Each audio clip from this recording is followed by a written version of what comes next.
This video is going to walk you through the Willow Springs Road, which is also kind of known as a back entranceway into Arches National Park. So of course we are in Moab where this is located. This is actually Highway 191 that we're driving right now, and we're heading north of Moab and heading up to the turnoff for Willow Springs Road. You should be able to put that in your GPS to find where the road actually begins and make sure you're in the right area. Something to note about this road is that this is Bureau of Land Management, so BLM land, and that means that dispersed camping is allowed in this area for up to 14 days.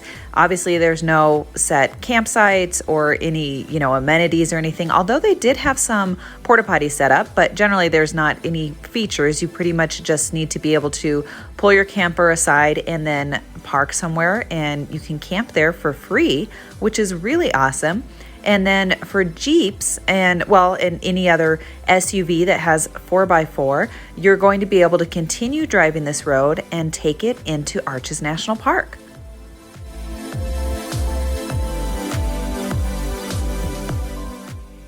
You can see there one of the porta potties if you are doing any dispersed camping while you're here and you need that. Otherwise, if you're a fully contained RV, you're set to go too. But we're going to focus more so in this video about taking this route and what you'll see along this route and what the road conditions are like, so you can see whether or not it's something you want to take.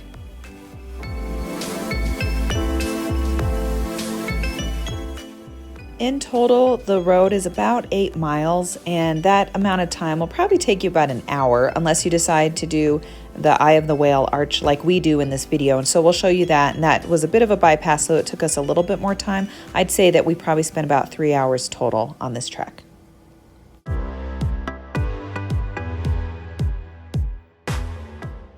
And you can see there's a number of RVs and large RVs that are all the way out here. So obviously the road conditions are just fine for your stock vehicle SUV, because these big rigs are getting through here, so you'll get through here just fine. After a couple of miles though, the road conditions do change a little bit. One of the cool things that you'll find on this trail are dinosaur tracks. So this is actually just before you enter the Arches National Park area, but there's some dinosaur tracks and there's an interpretive sign that will tell you about the tracks, and you can look for them and wander around and walk around and check them out.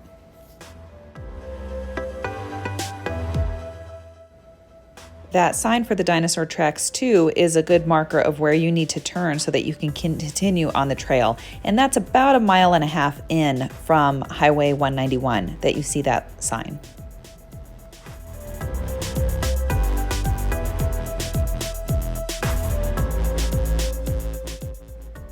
We did not deflate our tires for this trek, mostly because we figured we probably wouldn't need to, and we were too lazy to pump them back up when we got into Arches. So you can totally do this without deflating your tires. Once we got to the point of heading up to Eye of the Whale Arch, we were hitting some more rocks and boulders and stuff, and it probably would have been beneficial to deflate a little bit there. But for the general trek of just staying on Willow Springs Road and taking that into Arches, you're not going to need to deflate your tires, so don't worry about that. You also don't need any major modifications to your vehicle, so as long as you have 4-wheel drive, you should be fine to take this road. I wouldn't take it if it was really rainy, because you're probably dealing with a lot of mud and you might get stuck, but fortunately Moab only gets about 10 inches of rain a year, so the likelihood that you're coming here on a rainy day is pretty slim.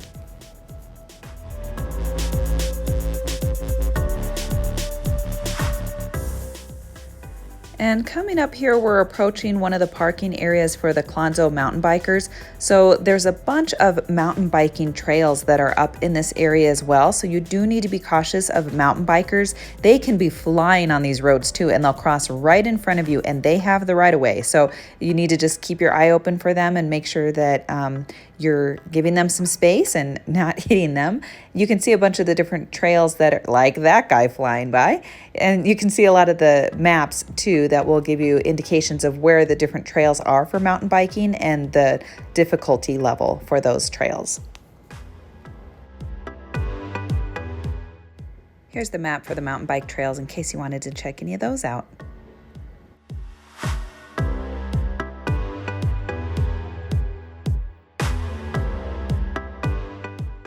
About 3 miles into the trail, we started hitting some of this mechanically grooved slick rock. which I guess provides better grip. I don't really understand the purpose of that, but it's just some big boulder areas. But again, you don't need any major clearance. They have this kind of cut down, so it's easy to cross. And just past here, we're going to get to the point of the dinosaur tracks.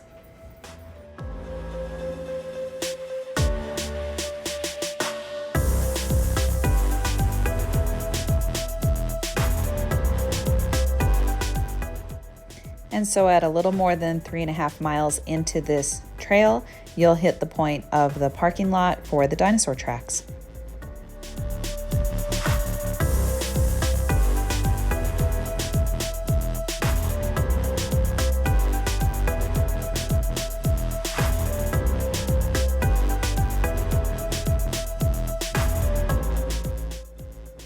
Right in front of that sign, or I guess behind the sign, on the path, there's actually some dinosaur tracks we didn't even notice until we were heading back to the Jeep. But if you had any mobility issues, you could just get out of your vehicle there and see some of the tracks pretty close to the car. Otherwise, if you don't have mobility issues and it's not too miserably hot, then you can hike up. It's probably about 1/4 mile to head up to where the interpretive signs are and more of the tracks and some of the larger tracks. So you can see these areas where there's just the footprints as it goes along. And then, like I mentioned, there's some smaller ones that are down closer to where the parking lot area is at. Here's a look of some of those prints right in front of the parking lot.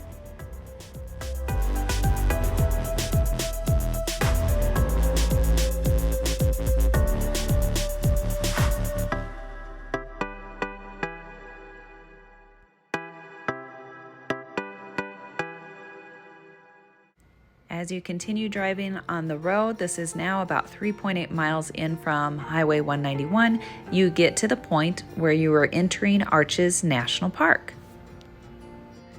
At this point, any of the vehicles that continue on the road need to be street legal.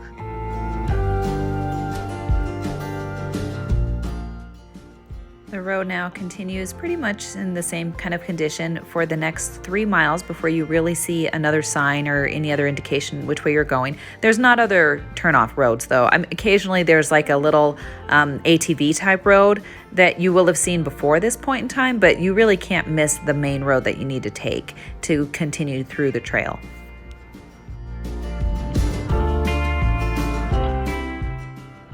This is probably the bumpiest terrain that we encountered during the main Willow Springs Road area. There is a bit of a washout up ahead, so if you were doing this in the rain, which I wouldn't suggest, but if you happen to be here and there's a flash flood going on, you could potentially get stuck or have some issues crossing a bit of these washout areas.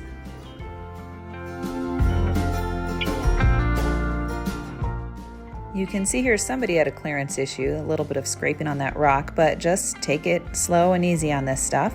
And then the other thing I just want to mention is we are here the 3rd week of May, so the temp today I think is about lower 90s, and it's a really windy day, so I'm having to go do some audio over this. There's the trail, a little bit bumpy over there, but not bad.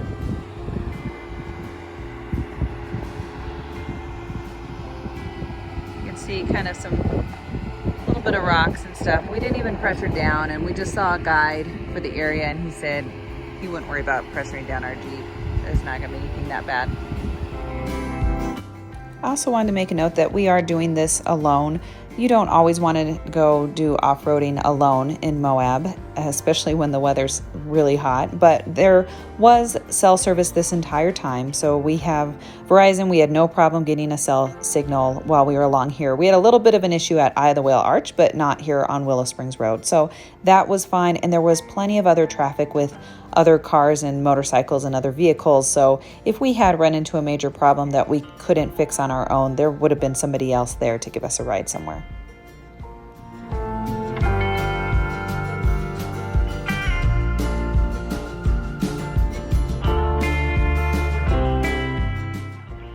The scenery on this drive is really beautiful. You can see the La Salle Mountains are out in the distance with their white caps still because it is May.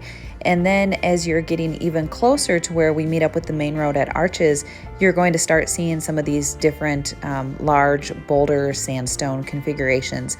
And off to the left there is where Eye of the Whale Arch is at.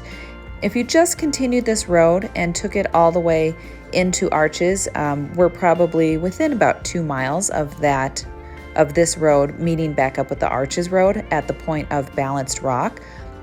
We're going to do a little bit of a detour out to Eye of the Whale Arch just to show you what that looks like.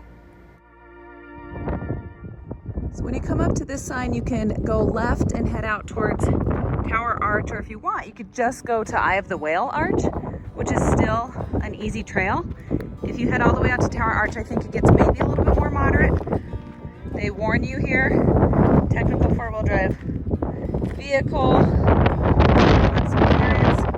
If you go to leave Tower Arch and go back to the main road into a loop, then it's difficult, and it's definitely red. We're not going to do that. We're going to come back on this route and go further into Arches and end up over by Balanced Rock, which is where this trail ends. So not sure if you could hear all that over the wind, but this will lead you out to Eye of the Whale Arch. They do mention that you need to have higher clearance and four-wheel drive, and I would highly recommend that. I think a stock vehicle may not even feel comfortable heading out to Eye of the Whale Arch. We have a 2.5-inch lift and we were doing okay, but I could see where other vehicles might scrape up the underside of their vehicle. So if you don't want that, I wouldn't suggest heading up this way. But what is really cool about heading up this way is that you're going to have your own private arch, and you can get out and hike around and walk around, and you're not going to have the crowds and all the people and trying to wait for a time to get a photo op. I mean, you will have it to yourself. So it really is a cool experience if you feel like your vehicle can handle it and you can make your way up here. What I mentioned in the video though is if you continue to Tower Arch, it does become more moderate. So even more moderate than what you're going to see here in the video. And then if you took the loop and you didn't come back out this way and get into Arches, you did the loop that goes around, it's considered a red or a difficult. And so you definitely need to have a modified SUV and have some other features that are going to allow you to handle that. So I think lockers are recommended on that Tower Arch road as you're taking it out the other direction. So you just want to have some modifications. And so your stock vehicles should not be doing that route.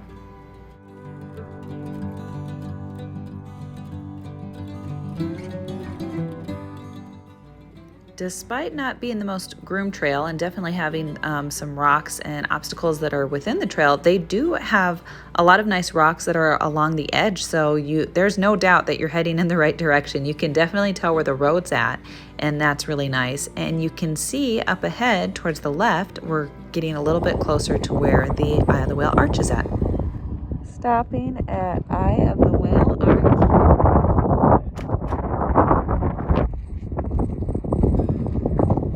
Short trail here.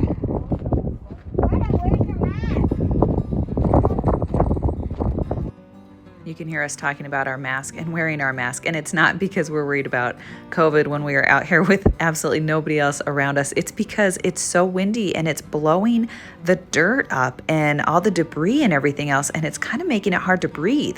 We have 2 asthmatics in the family, so we're kind of just keeping our mask on so that we can breathe a little bit easier as we're hanging out in the desert with the wind.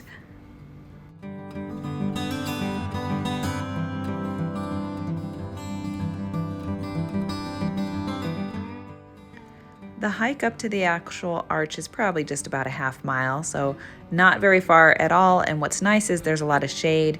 There's even some trees in this area, so you can tell they probably get some water occasionally, and you can just hang out and enjoy the views. Arches National Park, but we are in a spot where not many people can get on this 4x4 trail. There's the Jeep out there in the distance. Got this super sweet, huge mound. This is, I guess, the whale, and there's the Eye of the Whale. We're gonna go climb around it.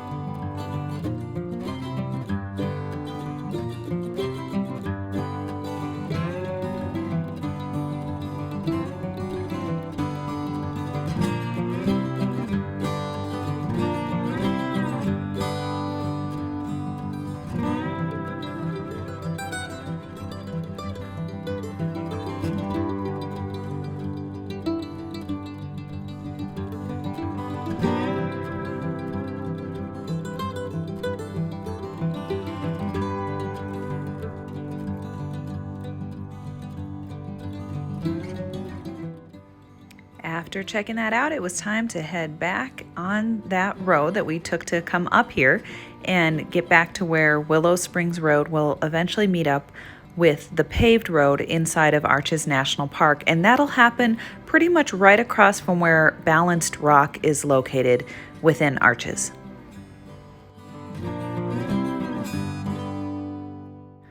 So you can see here we're back on Willow Springs Road, and if you didn't take the bypass for Eye of the Whale Arch, it's probably only taken you about an hour to get from Highway 191, take this 4x4 road, and get into Arches the back way.